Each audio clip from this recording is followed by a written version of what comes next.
This is the Dollemore Daily, and I'm Jesse Dollemore. There has been maybe no larger, more seminal moment in American history to out Republicans as hypocrites than the January 6th insurrection.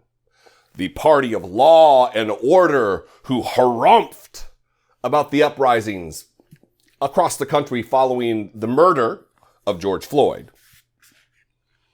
The same party that gassed peaceful protesters a block away from the White House, usurping their constitutional rights to redress their government, to protest, to gather, to assemble.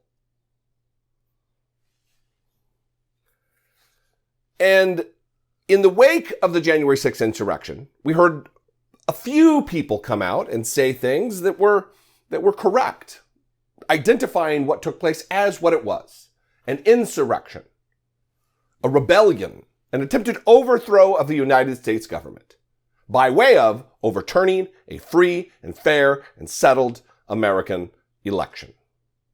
All to bolster and stroke the weak, fragile ego of a megalomaniac, Donald Trump. A dummy. An absolute dumb shit. And now we're learning, because two reporters for the New York Times have written a book, and they sat on recordings for a year. Jonathan Martin and Alexander Burns. You just don't know what it takes to write a book. Anyway, I'm going to get into this. I'm going to read this headline from the Business Insider. Leaked audio shows Kevin McCarthy demanding inquiry into January 6th riot, a position he later completely reversed, because it was only not even 2 weeks later and he was down hobnobbing with Donald Trump at Mar-a-Lago. Yeah. I'm going to read a little bit from this. I'm going to play audio from both this new batch of audio that's been released by these two gentlemen who are writing a book and now want the information to be public right before the release of the book. And then I'm going to play audio from the 13th of January that you may have seen of McCarthy blaming Donald Trump and actually calling for a commission to investigate what took place on January 6th. Now, that's not the case. Now, this is partisan and this is, we don't need this. Because he's a liar and a hypocrite. Again, January 6th outed them. Many people probably didn't really fully buy into the things I've been talking about for 5 years. And now we're starting to wake up and see, yeah, these people are beyond rationality.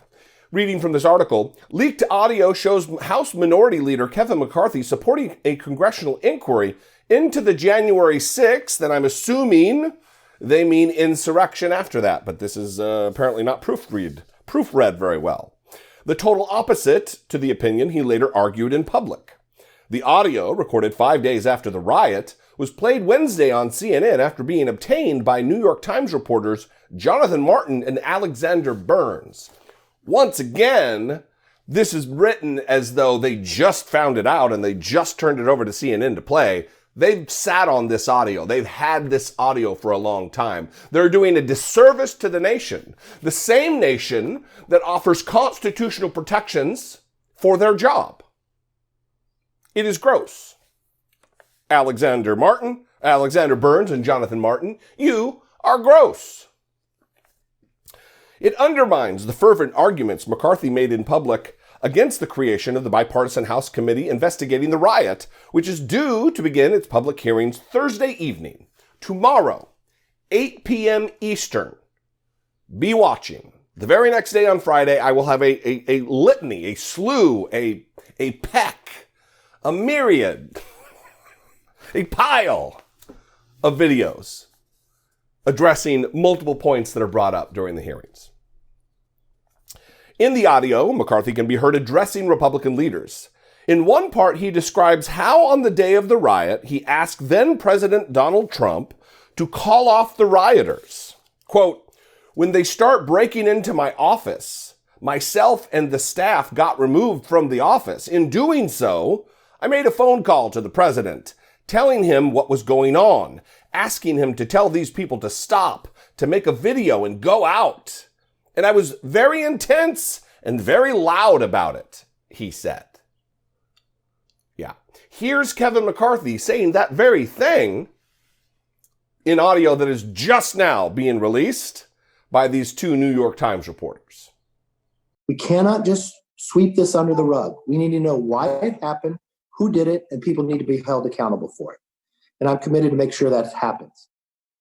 He's committed to making sure that happens. He's a liar.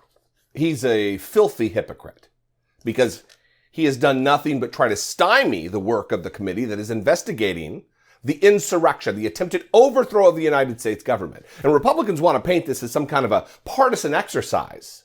Well, listen, if protecting our democracy and protecting our political leaders, our Congress from violence and attempted overthrow is partisan, then color me a partisan. Proudly, I will wear that moniker.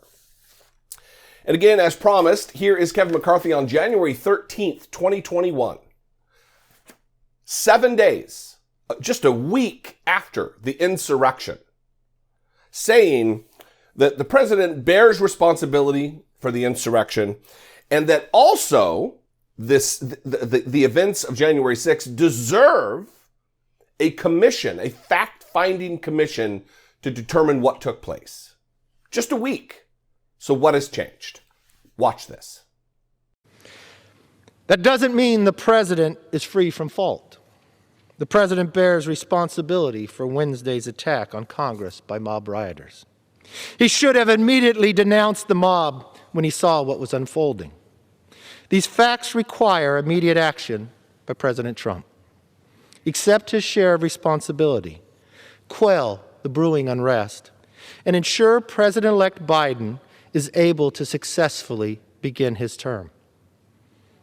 And the president's immediate action also deserves congressional action, which is why I think a fact-finding commission and a censure resolution would be prudent. Unfortunately, that is not where we are today. Truly, this past week was one of the most difficult for Congress and our nation. Of all the days here, last Wednesday was the worst day I've ever seen in Congress. Our country is deeply hurt. So not only did a week later, when it was fresh in everyone's mind and memories, and the trauma was so raw, not only did he blame Donald Trump, the president bears responsibility for Wednesday's attack on Congress by mob rioters. He should have immediately denounced the mob when he saw what was unfolding, and he did not. Not only does he say that, he says this also deserves congressional action, which is why I think a fact-finding commission and a censure resolution for Donald Trump. Obviously, it ended up being impeachment, and that was what he was trying to guard against. Because Donald Trump was impeached for this. He wasn't convicted in the Senate because of craven, power-hungry political operators in the Republican Party who let him off the hook for a literal attempted overthrow of the United States government. They're just liars and hypocrites. And if you're a Republican out there, look, I understand wanting your political party, your team, to be in power, but at the expense of the country, at the expense of future generations of Americans, at the expense of our very freedoms and democracy? No. It is time. You don't have to be a Democrat, but it's time to leave the Republican Party. When I left the Republican Party years ago, I was independent for years and years and years. No party preference is what I was. And the day after Donald Trump got elected in 2016, the day after, November 9th, 2016, I changed my party affiliation to Democrat because it was time to pick sides. You might not be there right now. You might not be at a place to pick sides, but you can certainly leave the team you're on. What do you think out there? I'd love to know. You can call, leave me a brief voicemail, 714-576-4054. Of course, you can email me daily at Dollemore.com. Thanks for your time and attention. Thanks for subscribing to the channel. If you haven't subscribed, I invite you to subscribe. Follow me on social media. I am at Dollemore on Twitter, at Dollemore on Instagram, and at Dollemore on the TikTok. And if you appreciate what I do, if I am your flavor of political commentator and you'd like to help the mission of this particular program, you can click the join button below this video, become a channel member for $1.99 a month, or you can go over to patreon.com/IDoubtItPodcast. I love you guys. I appreciate you very much. I'll see you next time.